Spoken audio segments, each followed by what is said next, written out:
Hello student, welcome to my YouTube channel study with reading. आप सभी का स्वागत है हमारे यूट्यूब चैनल पे।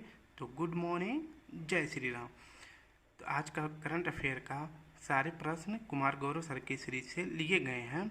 और आज का पहला प्रश्न है, इसरो ने किस रॉकेट से आदित्य L1 का सफल परीक्षण किया है।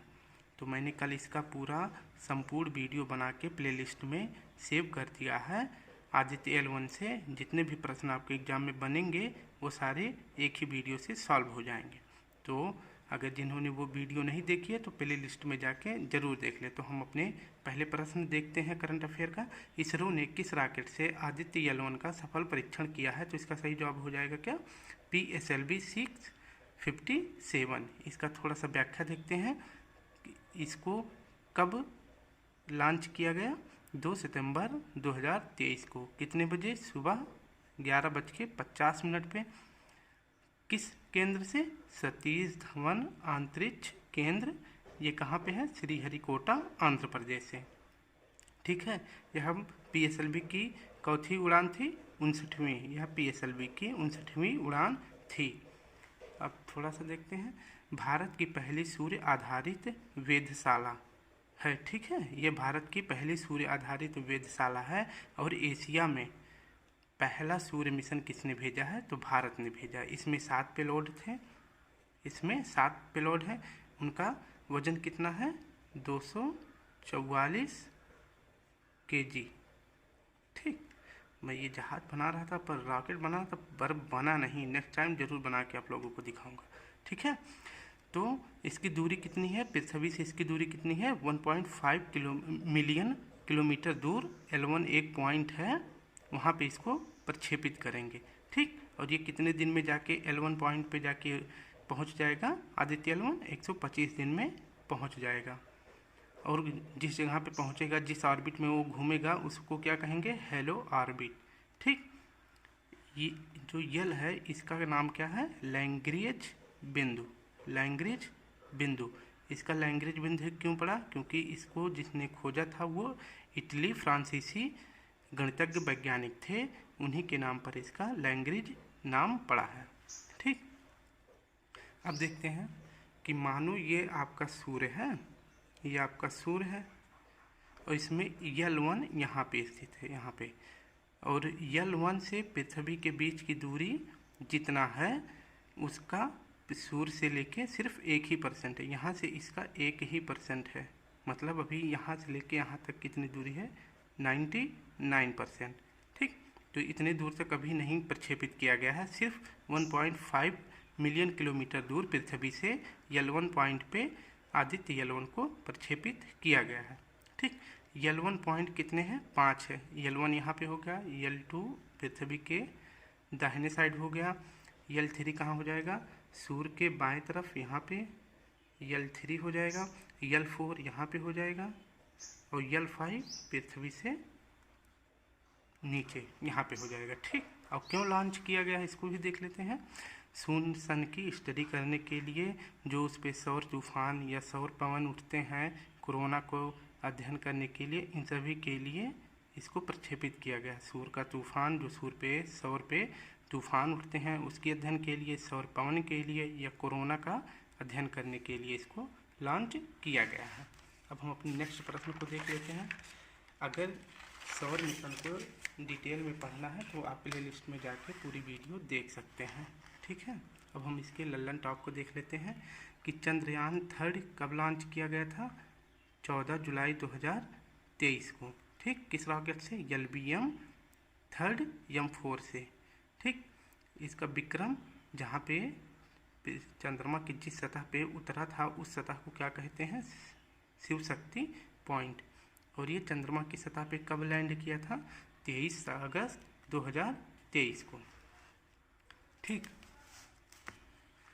लल्लन टॉप का दूसरा प्रश्न देखते हैं। DSSAR ये उपग्रह किस देश का है, सिंगापुर का है। किस देश का है, सिंगापुर का है। किसने लॉन्च किया, इंडिया ने। किस रॉकेट से, PSLV C56 से लॉन्च किया है। प्रश्न 3 देखते हैं।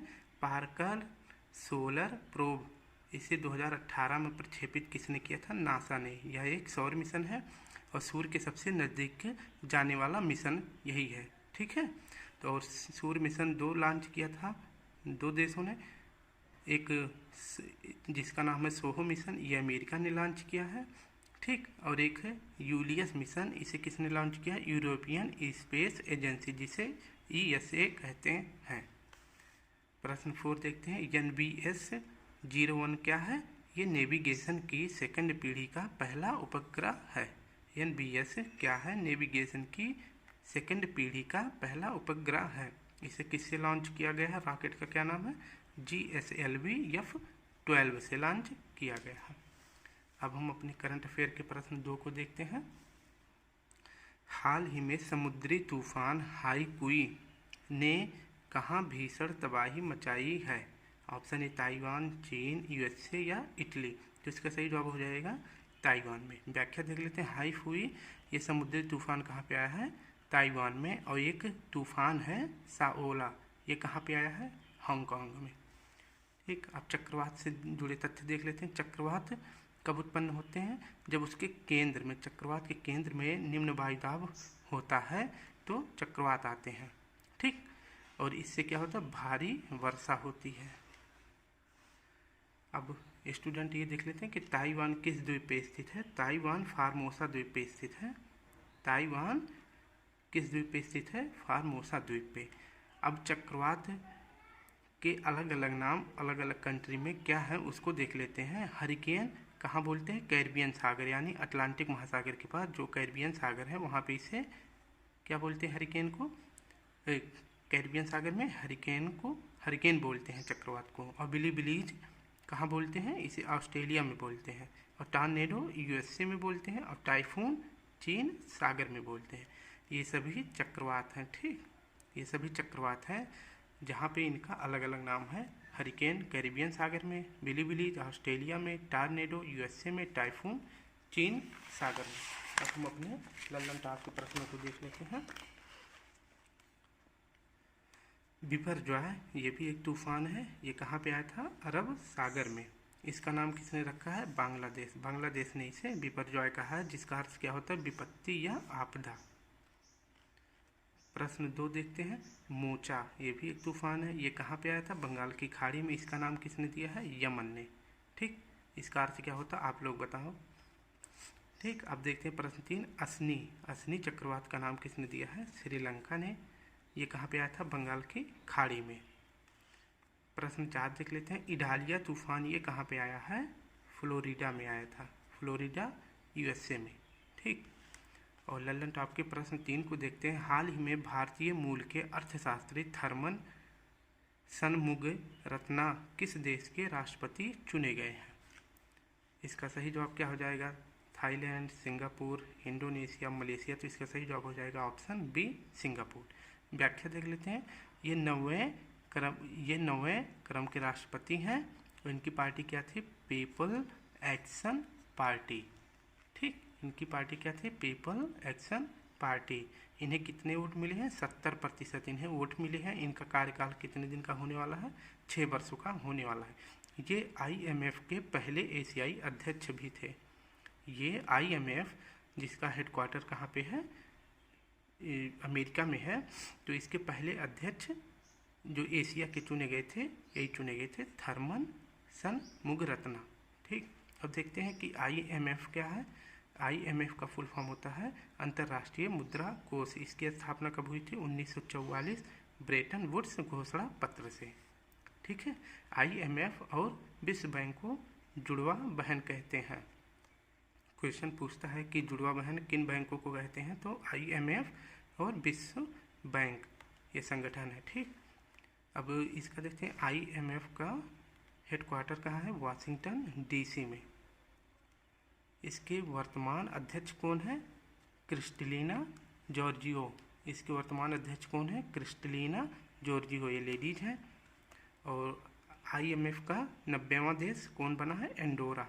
IMF का 90वां देश कौन सा है? एंडोरा। और ये कौन सी रिपोर्ट जारी करता है? IMF एक रिपोर्ट जारी करता है, उसका क्या नाम है? ग्लोबल इकोनॉमिक्स आउटलुक रिपोर्ट जारी करता है। ठीक, और विश्व बैंक के अध्यक्ष कौन है? अजय बंका। कौन है? अजय बंगा। ये पहले निर्विरोध चुने जाने वाले अध्यक्ष है। कौन है? विश्व बैंक के अध्यक्ष अजय बंगा। ये पहले निर्विरोध चुने जाने वाले अध्यक्ष हैं। अब हम इसके लल्लन टॉप को देख लेते हैं। इसका लल्लन टॉप है कि निर्विरोध निर्वाचित होने वाले पहले भारतीय राष्ट्रपति कौन है? नीलमा संजीव रेड्डी। निर्विरोध निर्वाचित होने वाले राष्ट्रपति कौन है? नीलमा संजीव रेड्डी। और राष्ट्रपति का उल्लेख अनुच्छेद कितने में है?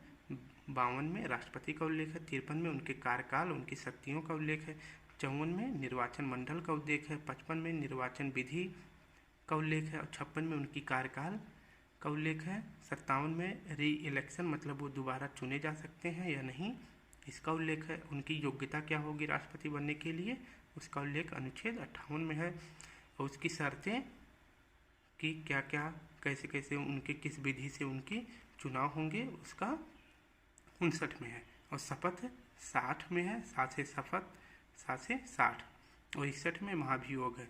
महाभियोग की प्रक्रिया किस देश से लिया गया है? अमेरिका से। ठीक है। और न्यूनतम आयु होनी चाहिए राष्ट्रपति के चुनाव के लिए। राष्ट्रपति की न्यूनतम आयु के लिए कितनी उम्र होनी चाहिए? 35 वर्ष। अब देख लेते हैं 35 वर्ष किस किस पद के लिए जरूरी है। और राष्ट्रपति बनने के लिए 35 वर्ष होना चाहिए और गवर्नर बनने के लिए भी 35 वर्ष होना चाहिए। लोकसभा एमपी के लिए कितनी उम्र होनी चाहिए? 25 वर्ष। ठीक। और राज्यसभा एमपी के लिए 30 वर्ष, एमएलए के लिए 25 वर्ष और वोट डालने के लिए 18 वर्ष होना चाहिए। और राष्ट्रपति का जो चुनाव होता है इसका विवाद अगर उनके चुनाव में कोई विवाद हो जाता है तो उसका निपटारा कौन करता है? सुप्रीम कोर्ट करता है। किस आर्टिकल के अंतर्गत? आर्टिकल 71 के अंतर्गत करता है। ठीक है। अब हम प्रश्न 4 को देख लेते हैं करंट अफेयर के कि हाल ही में अमेरिका स्थित ग्लोबल फाइनेंस पत्रिका ने किसे विश्व स्तर का शीर्ष केंद्रीय बैंकर नामित किया है? अमेरिका में स्थित ग्लोबल फाइनेंस पत्रिका ने किसे विश्व स्तर का शीर्ष केंद्रीय बैंकर नामित किया है? Option A Shaktikanta Das, Thomas J Jordan, Nguyen थीडहॉग या मिशेल बुलाक। तो इसकी व्याख्या देख लेते हैं थोड़ा सा।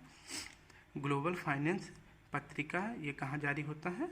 यूएसए में। ठीक। इसकी A1 रेटिंग जारी हुई है विश्व केंद्रीय बैंकर के नाम से। तो इसमें देखते हैं कि पहला स्थान किसे मिला है। तो ये 3 देशों में जारी किया गया था। तो इसमें पहला देश है स्विट्जरलैंड, दूसरा वियतनाम और तीसरा भारत है। तो जो ये विश्व स्तर का शीर्ष केंद्रीय बैंकर नामित किया गया है कि इन तीनों में पहला स्थान किसे मिला है? भारत के शक्तिकांत को, जो ये 25वें क्रम के भारत के गवर्नर जनरल हैं। ठीक है। ये भारत के 25वें क्रम के गवर्नर हैं और इन्हें जो है जून 2023 में यूके मतलब ब्रिटेन में इन्हें गवर्नर ऑफ द ईयर का पुरस्कार भी मिला है। ठीक। अब हम इसके लल्लन टॉप को देख लेते हैं कि आरबीआई की स्थापना कब हुई थी, किस आयोग की सिफारिश पे हुआ था, इसके पहले गवर्नर कौन थे और पहले भारतीय गवर्नर, इसके मुख्यालय कहाँ, ये सब देख लेते हैं। तो इसकी स्थापना किस एक्ट से हुई थी? 1935 गवर्नमेंट ऑफ इंडिया एक्ट के तहत हुई थी। किस आयोग की सिफारिश पे? यंग हिल्टन या फिर इसे शाही आयोग भी कहते हैं। इसकी स्थापना कब हुई थी? 1 अप्रैल 1935 को आरबीआई की स्थापना हुई थी। इसका पहले मुख्यालय कहाँ था? कलकत्ता में। ठीक। इसका पहले मुख्यालय कहाँ था? कलकत्ता में था। फिर वहाँ से ट्रांसफ़र करके कहाँ ले आए? मुंबई में। तो प्रेजेंट टाइम पे आरबीआई का मुख्यालय कहाँ है? मुंबई में। इसके पहले जब इसकी स्थापना हुई थी तो इसके पहले अध्यक्ष कौन थे? ऑसबॉर्न स्मिथ थे। और भारत के पहले गवर्नर कौन थे आरबीआई के? सीडी देशमुख। और प्रेजेंट टाइम पे कौन है? शक्तिदास कांत, जो 25वें क्रम के हैं। अब देख लेते हैं पीएससी का फुल फॉर्म क्या होता है? पब्लिक सर्विस कमीशन, यानी कि लोक सेवा आयोग। इसका गठन कब किया गया था? 1919 गवर्नमेंट ऑफ इंडिया एक्ट के तहत। कौन सा आयोग था? ली आयोग। ठीक। ली आयोग कब बना था? 1926 में। इसी के तहत पीएससी की स्थापना हुई थी, पब्लिक सर्विस कमीशन की स्थापना हुई थी। उद्गम पोर्टल किसने जारी किया है? आरबीआई ने। क्यों जारी किया है? कि बैंकों में जो लावारिस धन पड़े हैं उसकी खोजबीन करने के लिए कि ये पैसा किसका है, उसको वापस दे दिया जाए। ठीक है। प्रश्न 5 देखते हैं। किस अमेरिकी राज्य ने अक्टूबर को हिंदू हेरिटेज मंथ घोषित किया है? इसका सही जवाब क्या हो जाएगा? जॉर्जिया ने। यूएसए में 50 प्रांत हैं, ठीक, और इसकी राजधानी क्या है? Washington DC. यूएसए का स्वतंत्रता दिवस कब मनाया जाता है? 4 जुलाई 1776 को। विश्व का सबसे पुराना लोकतंत्र देश भी है। अमेरिका में कितने संविधान हैं? अरे अनुच्छेद हैं, 7 अनुच्छेद है, ठीक। इसके प्रेसिडेंट कौन है? जो बाइडन, और वाइस प्रेसिडेंट कमला हैरिस हैं। और यहाँ पे प्रेसिडेंट का कार्यकाल कितने वर्ष के लिए होता है? 4 वर्ष के लिए, और सिर्फ 2 ही बार चुने जा सकते हैं।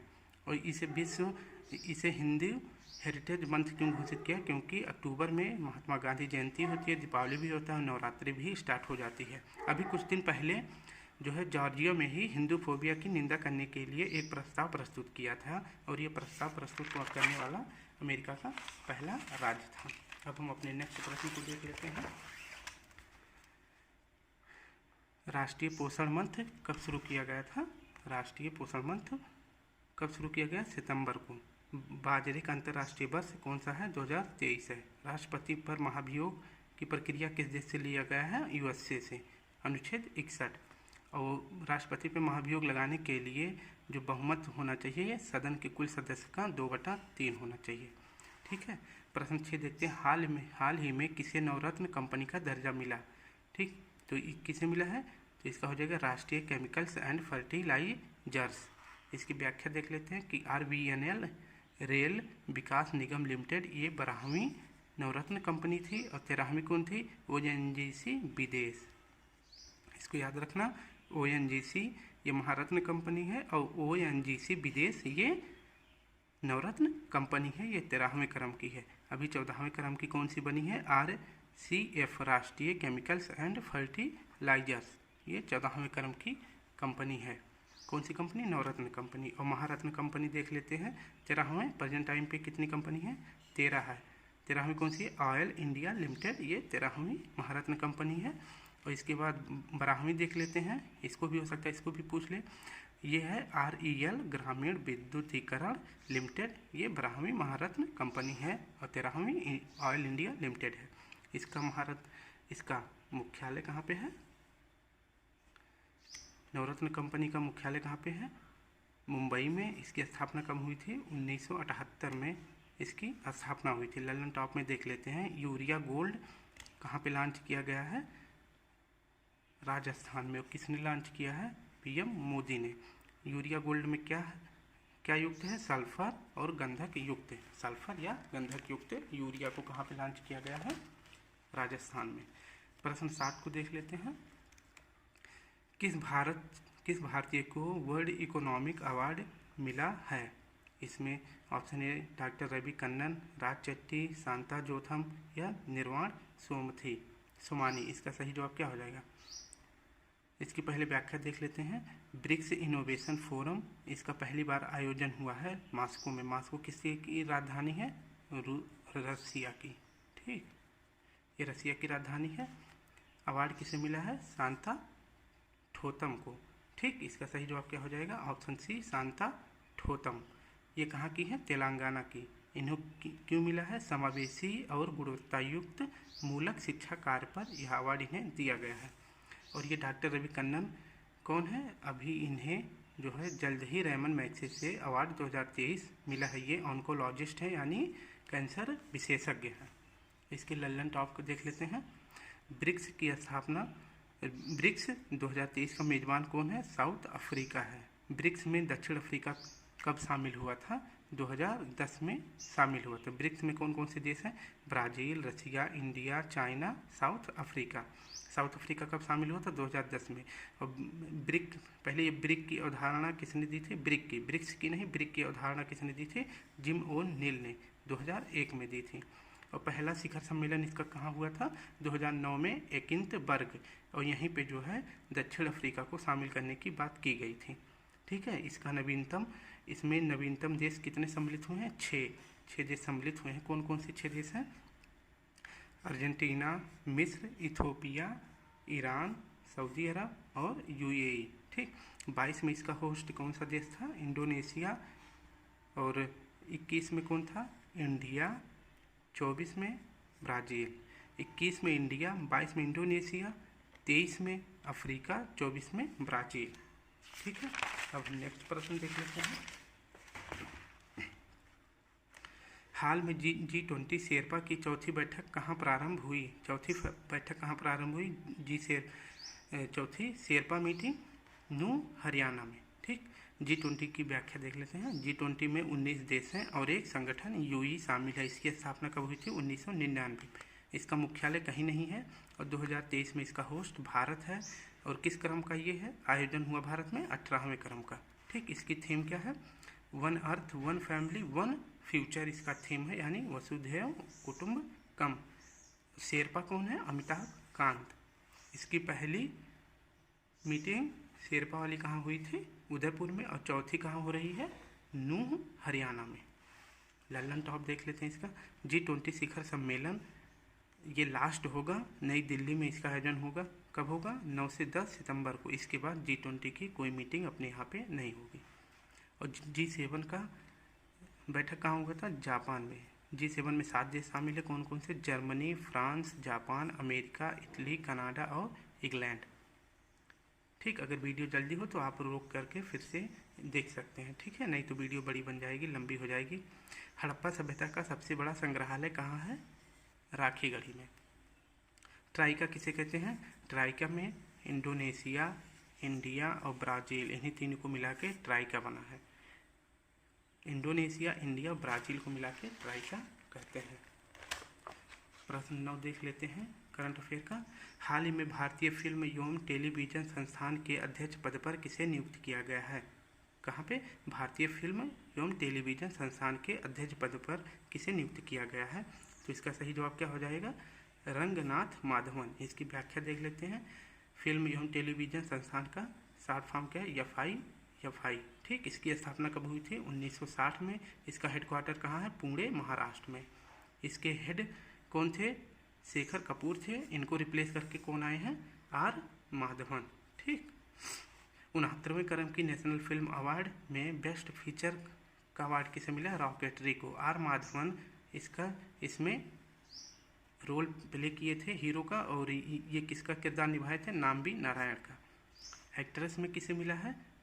एक्ट्रेस में आलिया भट्ट को और कृति सेनन को। कृति सेनन को मिमी के लिए, आलिया भट्ट को काठियावाड़ी गंगूबाई के लिए। और बेस्ट एक्टर का अवार्ड किसे मिला है? अल्लू अर्जुन को पुष्पा फिल्म के लिए। और बेस्ट हिंदी फिल्म सरदार उधम सिंह को मिला है। ठीक। PIB के प्रेस, इसका फुल फॉर्म क्या होता है? PIB का प्रेस इन्फॉर्मेशन ब्यूरो। इसके हेड कौन है? मनीष देसाई इसके नए हेड बने हैं। और इसके हेड कौन थे? किसके जगह पे मनीष देसाई आए हैं? राजेश मल्होत्रा के स्थान पे आए हैं। इसकी स्थापना कब हुई थी? PIB की स्थापना कब हुई थी? 1919 में। इसका हेडक्वार्टर कहाँ पे है? शिमला में। देखते हैं मंत्रालय या सूचना प्रसारण हेड कौन है? मंत्री कौन है? अनुराग ठाकुर हैं। ठीक। अब प्रश्न 10वां देख लेते हैं। किस देश की पुरुष और महिला हॉकी टीम ने हॉकी 5S एशिया कप 2023 का पहला संस्करण जीता? ठीक। ये पहली बार इसका आयोजन हुआ है। हॉकी 5S एशिया कप 2023 का पहला संस्करण किसने जीता है? इसका पहली बार आयोजन हुआ है। कहाँ पे हुआ है? ओमान में। ठीक। तो इसकी व्याख्या देख लेते हैं। पहली बार आयोजन हुआ हॉकी 5S एशिया कप का, इसका आयोजन ओमान में हुआ था। मेल में भारत जीता है, किसको हरा के? पाकिस्तान को। भारत जीता है, पाकिस्तान हार गया है। और फीमेल में भी भारत जीता है, किसे हरा के? थाईलैंड को। ठीक। दोनों भारत ही जीता है। इसके मतलब तो आपको देख लेते हैं। थोड़ी जल्दी करें ना, वीडियो लंबी हो जाएगी। फीफा महिला वर्ल्ड कप 2023 किस क्रम का था? 9वें क्रम का था। इसका आयोजन कहाँ पे हुआ था? ऑस्ट्रेलिया और न्यूजीलैंड में। कौन जीता? स्पेन जीता है, किसे हरा के? इंग्लैंड को। ठीक। अब हॉकी वर्ल्ड कप 2023 देख लेते हैं। ये किस क्रम का था? 15वें क्रम का था। इसका आयोजन उड़ीसा में हुआ था। यहाँ जर्मनी जीता है, किसको हरा के? बेल्जियम को। ठीक। इंटर कॉन्टिनेंटल कप 2023 का कप किसने जीता? भारत ने। किसे हरा के? लेबनान को। लास्ट प्रश्न देखते हैं। फीफा वर्ल्ड कप 2022 का आयोजन कहाँ हुआ था? कतर में। कतर में। ठीक। इसका कौन से क्रम का था? ये 22वें क्रम का था। इसमें कौन जीता है? अर्जेंटीना जीता। कौन हारा? फ्रांस। अर्जेंटीना जीता है फ्रांस को हरा के। इसका शुभंकर क्या था? लाइव शुभंकर था। तो दोस्तों, अगर वीडियो अच्छी लगे तो लाइक करें, शेयर करें और दोस्तों के साथ शेयर करें और हमारे चैनल को सब्सक्राइब कर लें। जय हिंद, जय भारत।